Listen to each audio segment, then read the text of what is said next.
kita akan coba jelaskan untuk modul stok, di mana modul stok ini ada kategori barang, subkategori barang, stok opnam, verifikasi stok opnam, cetak label barcode, cetak price tag, stok keluar, item barang toko, paket item, sama penyesuaian stok. Pertama kali yang kita setting adalah master kategori barang. Di sana mana kita mengkategorikan item-item barang kita. Nah, contohnya seperti ini. Misalnya kalau di minimarket ada milk, baby food, beverage. Nah, contohnya seperti ini milk.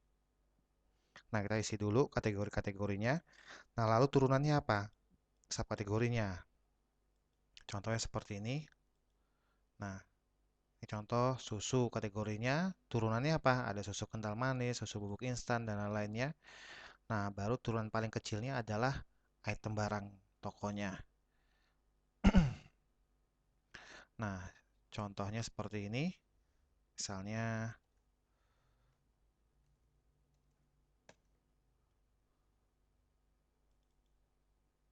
nah contoh seperti ini. Jadi kita tinggal pertama kali ini ada informasinya, SKU, barcode, stok minimum, kuantiti satuan, harga beli, harga jual. Nah, cara pengentrian item barang toko adalah seperti ini. Contohnya kita klik tambah. Nah, kita masukkan dulu SKU-nya. SKU itu adalah kode item atau internal code. Jadi kita bisa setting sendiri mau berapa nomor SKU-nya. Misalnya internal code-nya, misalnya saya bikin.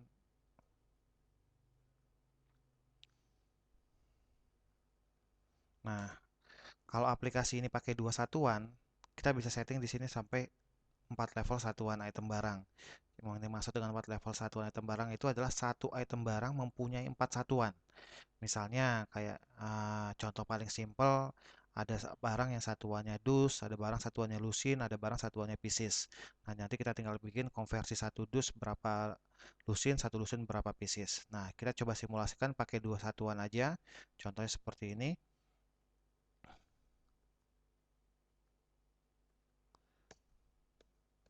Nah, misalnya barcode-nya berapa? Barcode ini adalah barcode dari manufakturnya, di mana nanti akan otomatis pas saat kita beli produk itu ada barcode-nya. Tapi kalau tidak ada barcode-nya, samakan aja barcode dengan SKU. Nah, ini contohnya saya bikin barcode-nya seperti ini aja. Kita gunakan yang ada aja.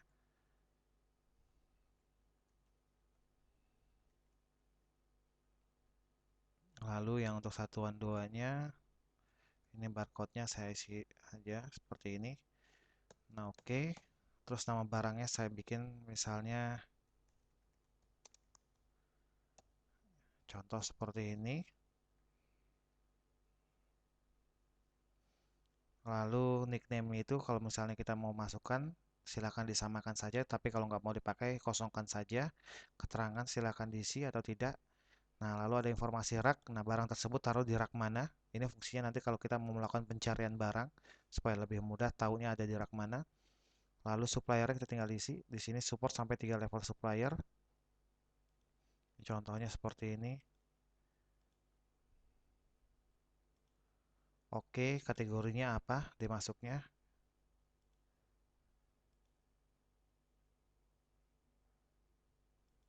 Ini contoh aja. Kita masukin stok minimum misalnya dia 10. Fungsinya nanti stok minimum ini adalah hubungan ke warning stock. Lalu quantity, kalau untuk quantity ini tidak bisa diisi karena ini sumbernya adalah dari pembelian dan penjualan. Jadi otomatis akan mengkalkulasi sendiri. Ini kita tidak bisa rubah-rubah. Nah, lalu satuannya kita isi misalnya di sini dus, misalnya di sini pieces. Nah, kalau kita ingin menggunakan satu satuan, kita nggak mau pakai ada dus, maunya pakai pieces saja. Gunakan stok di satuan satu. Jadi tidak perlu ada dua satuan. Jadi pakai aja stok satu, di situ satuannya pieces. Tapi kalau misalnya mau menggunakan dua satuan, silakan menggunakan konsepnya seperti ini. Di mana stok satu adalah satuan yang paling besar, nanti akan turun ke belakangnya sampai satuan terkecil. Tapi kalau kita pakai satu satuan, cukup di stok satu saja. Oke, nah kita isi satu dus itu berapa pieces? Contoh seperti ini, 20 pieces. Nah, terus harga satuannya berapa dari supplier? Misalnya saya bikin di sini 25.000 contohnya. Ini 2.500. Ada diskon supplier apa tidak? Tinggal diisi saja di sini. Diskon 1, 2, 3, 4-nya. Ada PPN beli apa tidak? Tinggal diisi. Kalau ada, kita isi. Kalau nggak ada, kosongkan. Nah, terus seperti ini. Nah, kita bisa setting profitnya mau bikin berapa persen, contohnya. Ini contohnya seperti ini. Nah, ada PPN jual apa tidak? Kalau ada kita isi, kalau nggak kosongkan saja. Nah, kalau kita tidak ingin memakai harga ini, kita bisa juga misalnya rubah sendiri, misalnya jadi 35.000 contohnya. Oke, ini juga kita rubah jadi 3.500. Nah, jadi tidak menggunakan acuannya, tidak menggunakan profit. Nah, di sini juga support sampai 3 harga jual. Misalnya satu item barang ini sampai ada 3 harga jual 1, 2, 3. Hubungannya saat kita menjual nanti kita tinggal bisa memilih harga jual mana yang akan kita berikan. Nah, ini penjelasan untuk masalah item barang toko. Dipastikan sebelum transaksi item barang ini sudah terisi semua. Oke, lalu kita simpan datanya. Yes. Nah, kalau kita cari lagi, misalnya cari item barangnya, tinggal ketik aja 3 digit di depan, enter. Nah, misalnya seperti ini. Kita pasin ya contohnya. Nah, ini. Kalau kita mau rubah tinggal ketik edit, kalau kita mau hapus, klik hapus. Nah, ini penjelasan untuk masalah item barang tokonya. Setelah itu kita bisa keluar. Nah, lalu langkah berikutnya adalah supaya stoknya ada, kita dengan cara ada dua cara, yaitu dengan menggunakan stok opnam atau melalui penyesuaian stok atau melalui dengan pembelian. Nah, kondisi misalnya di dalam toko tersebut sudah ada stoknya, ya kita bisa melakukan dengan stok opnam misalnya. Contoh seperti ini, saya bisa cari by kategori, atau bisa cari by lokasi rak, atau bisa cari by nama item. Contoh saya bikin nama itemnya. Contohnya seperti ini, saya klik cari. Oke, ini untuk kecap asin. Yang tadi stok opnamnya berapa? Saya isi misalnya 20. Oke. Nah, terus di sini juga saya isi misalnya 10 yang untuk satuan piecesnya. Nah, setelah itu saya simpan datanya. Yes. Udah itu saya bisa keluar. Nah, tapi kalau kita misalnya mau stok opnam bulanan atau tahunan, nah kita bisa menggunakan fungsi cetak form opnam ini. Fungsi ini adalah untuk mengekspor datanya ke Excel, lalu kita bisa print, nanti kita bisa gunakan langsung ke lapangan, kita cek satu persatu menggunakan secara manual, setelah itu nanti kita entry dalam sistem. Ini fungsi dalam cetak form opnam. Contohnya, contohnya saja saya lihat. Nah, ini contoh form opnamnya. Nah, di sini nanti kita isi quantity opnamnya berapa secara manual. Setelah itu baru nanti diisi di dalam sistem. Oke, nah setelah itu saya keluar. Nah, saya verifikasi stok opnam yang tadi. Nah, tarik semua stok opnamnya, klik di sini, nanti akan muncul. Oke, stoknya pertama itu kosong, stok opnam 20 untuk satuan dus, satuan pieces stoknya 0, stok opnamnya 10. Lalu saya approve di sini. Oke, yes. Nah, setelah approve di sini, otomatis nanti stok kita akan berubah sesuai dengan hasil stok opnam. Ini kita bisa lihat contohnya di item barang toko. Kita cari. Oke, nah stoknya untuk satuan dus berubah 20, untuk satuan pieces berubah 10. Baik, ini penjelasan untuk stok opnam. Lalu saya jelaskan juga di sini ada fungsi lain seperti untuk cetak label barcode. Cetak label barcode ini fungsinya adalah kalau kita ingin membuat label barcode untuk item-item yang belum ada barcode-nya. Misalnya biasanya ini digunakan kalau misalnya untuk item home industry atau untuk bisa juga untuk fashion. Nah, kita bisa menggunakan fungsi yang ada di sini. Misalnya saya cari dulu nama itemnya yang tadi ini. Nah, saya mau cetak dia misalnya 10 contohnya. Saya pindahkan ke kanan. Nah,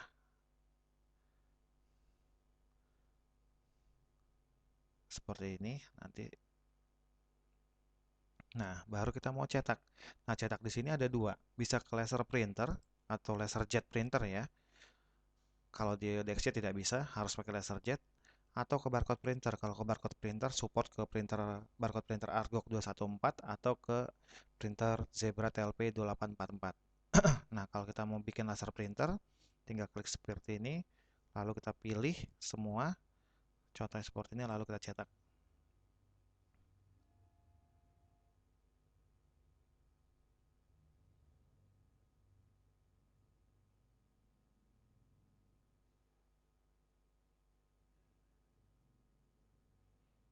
Ini prosesnya agak lama karena memang transaksinya agak banyak, di mana kita mencetak sampai 50 barcode label.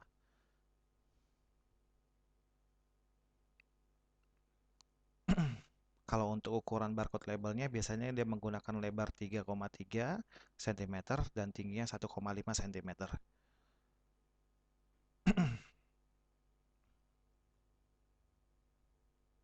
Baik, nah ini contohnya untuk cetak label barcode-nya.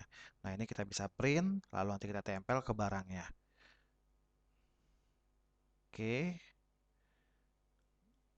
lalu saya akan jelaskan di sini juga ada fungsi lain yaitu adalah cetak price tag. Cetak price tag ini adalah kalau kita ingin mencetak price tag yang bisa ditempel kepada rak-raknya. Contohnya seperti ini. Klik di sini berdasarkan itemnya, lalu kita pindahkan ke kanan, lalu kita pilih semua, lalu kita tampilkan.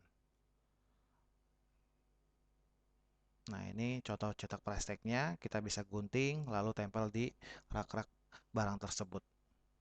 Ini adalah informasi harga jualnya, ini nama barangnya, ini barcode-nya. Oke, setelah itu saya akan coba jelaskan juga untuk fungsi stok keluar. Stok keluar di sini adalah untuk item yang keluar dari toko. Bisa jadi karena satu sudah expired, yang kedua sudah rusak, nah atau yang dipakai untuk operasional internal. Jadi ada beberapa fungsi yang bisa. Intinya dia itu adalah stok yang keluar dari toko bukan untuk penjualan. Nah, hubungannya nanti akan mengurangi stok kita. Contoh, klik tambah di sini. Nah, kita pilih item mana yang mau kita keluarkan. Contoh seperti ini. Satuannya saya keluarkan yang pieces, kuantiti misalnya 2. Keterangannya misalnya saya bikin di sini adalah untuk pemakaian operasional. Saya klik simpan.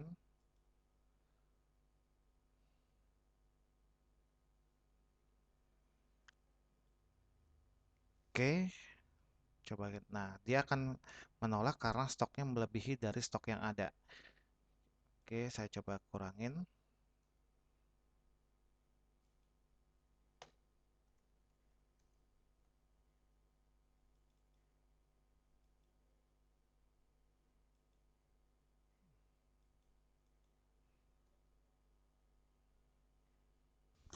Baik, kita isi kuantitinya misalnya berapa yang stok keluarnya, 1. Catatannya misalnya rusak atau pemakaian internal contohnya. Kita enter, lalu kita post. Yes. Oke, nah dengan kondisi seperti ini otomatis stok kita akan berkurang 1. Nah, ini untuk pemakaian stok keluar. Lalu ada juga fungsi untuk paket item. Paket item itu adalah penggabungan beberapa item jadi satu. Contohnya seperti parcel, misalnya ada beberapa item di dalamnya. Nah, nanti pas kita jual paket tersebut, yang terpotong bukan nama paketnya, tapi yang terpotong adalah isi paketnya. Nah, contohnya kita bikin misalnya tambah seperti ini. PLU-nya atau SKU-nya kita isi misalnya berapa. Contohnya aja, barcode-nya kalau ada kita isi juga. Nama paketnya misalnya paket hemat sembako contohnya seperti itu. Nah, apa aja isi dari paket tersebut? Misalnya minyak sayur contohnya 1. Terus tambah lagi misalnya eh,